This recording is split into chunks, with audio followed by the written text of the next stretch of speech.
Bonjour à tous, on se retrouve dans votre nouveau module, le module numéro 7, où je vais vous montrer comment acheter dans l'immobilier, mais aussi comment trouver le bon emplacement pour votre bien immobilier et comment trouver le bon vendeur qui va vous permettre d'acheter en dessous du prix du marché.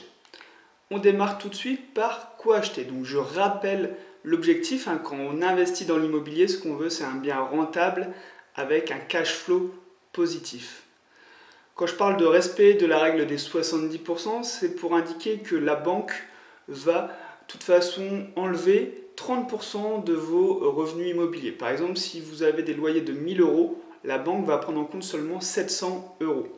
Et du coup, il va falloir que ces 700 euros soient supérieurs aux mensualités de prêt, plus toutes les autres charges qu'on a pu voir dans le module précédent. Tout ce qui est taxes foncières, frais d'agence, etc., etc. Pour trouver un bien rentable, comment on fait? On va devoir faire des transformations dans un bien immobilier. Transformer, ça veut dire, par exemple, créer 2 studios dans un grand appartement. Ça veut dire créer une 3e pièce dans un T2 pour en faire un T3 et pouvoir le louer plus cher. Ça veut dire, par exemple, prendre un appartement de 3 pièces, on veut faire une colocation dedans, on prend les 3 pièces, les 3 chambres pour faire une colocation, plus on prend le salon pour faire une 4e chambre. Donc on transforme le salon en chambre pour augmenter la valeur locative. Ce qu'il faut penser, c'est comment augmenter le loyer au mètre carré. Donc voilà, il n'y a pas 10 000 solutions, c'est transformation, division, agrandissement. Ça va passer également par les travaux, parce que les travaux, ça va nous permettre de créer de la valeur, et ça va nous permettre aussi d'acheter en dessous du prix du marché.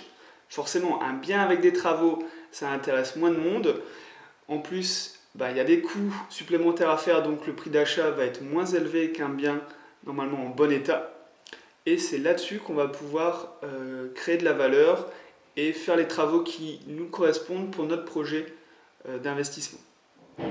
Tout simplement, ça peut être 2 studios pour de la location courte durée dans un grand T3. Voilà, tout simplement. Alors, quoi acheter? Donc il y a plusieurs types de biens, de types de logements sur le marché, donc les studios. Les studios, on est sur une fréquence de rotation des locataires élevée. D'accord? Petit espace dit beaucoup de rotation entre les locataires. Vous l'avez vécu vous-même si vous avez habité dans un studio, vous n'êtes pas resté 4-5 ans dans ce studio. C'est très rare. C'est souvent pour attirer du coup des jeunes actifs et des étudiants qui sont là pendant 2-3 ans maximum. Je dis bien maximum.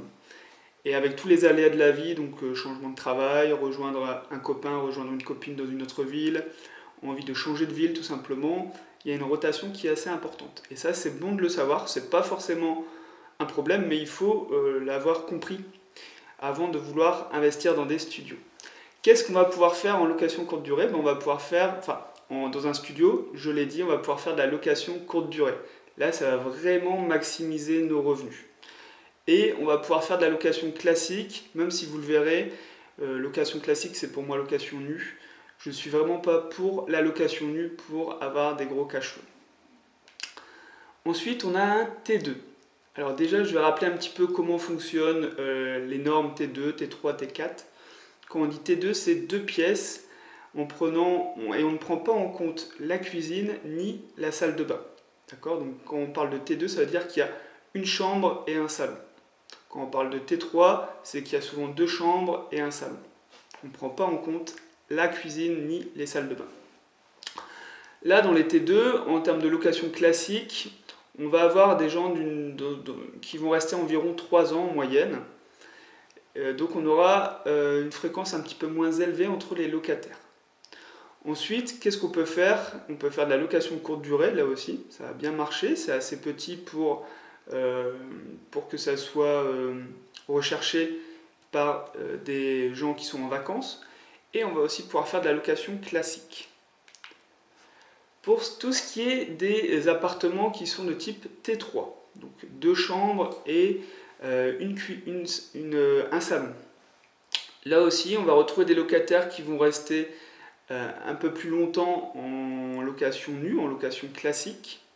Par contre, on va peut-être pouvoir commencer à réfléchir à faire de la division, donc à diviser ce grand étroit en 2 studios par exemple. Et par contre, pour la location courte durée, je ne vous le conseille pas parce que ça commence à être un petit peu plus grand en termes de superficie. Et quand on est en vacances, on n'a pas envie d'avoir un grand appartement de 80 mètres carrés ou 60 mètres carrés pour simplement venir manger le soir et repartir le matin. Donc, selon moi, à partir de 50-60 mètres carrés, c'est trop grand pour de la location courte durée.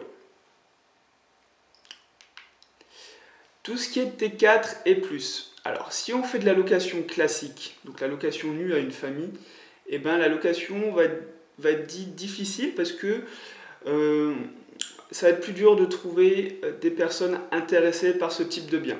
Pourquoi ? Parce que c'est la loi de l'offre et la demande. Il y a beaucoup de personnes qui recherchent des studios, des T2, des T3, et de moins en moins de personnes qui recherchent des T4, des maisons, des villas. Hein, vous comprenez que vous avez compris le principe.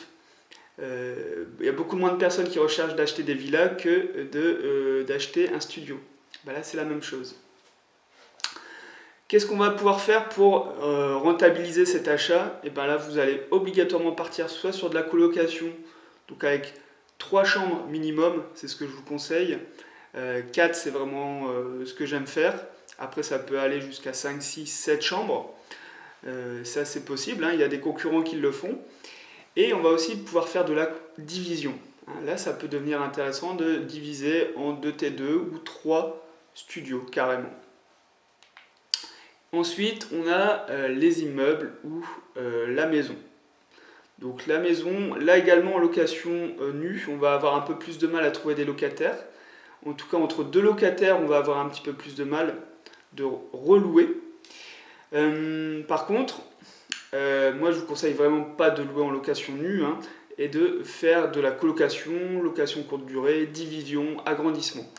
Là vous avez un choix multiple et c'est vous qui décidez un petit peu de ce que vous voulez faire. J'espère voilà, que vous avez bien compris l'intérêt de chaque type de bien immobilier, d'appartement, de maison. On voit que la location courte durée, ça va plutôt être destiné à des superficies plus petites. On voit aussi que quand on achète des grandes surfaces, c'est là qu'on va pouvoir réellement faire de la division, faire de l'agrandissement, construire, créer un cash flow supérieur à la moyenne.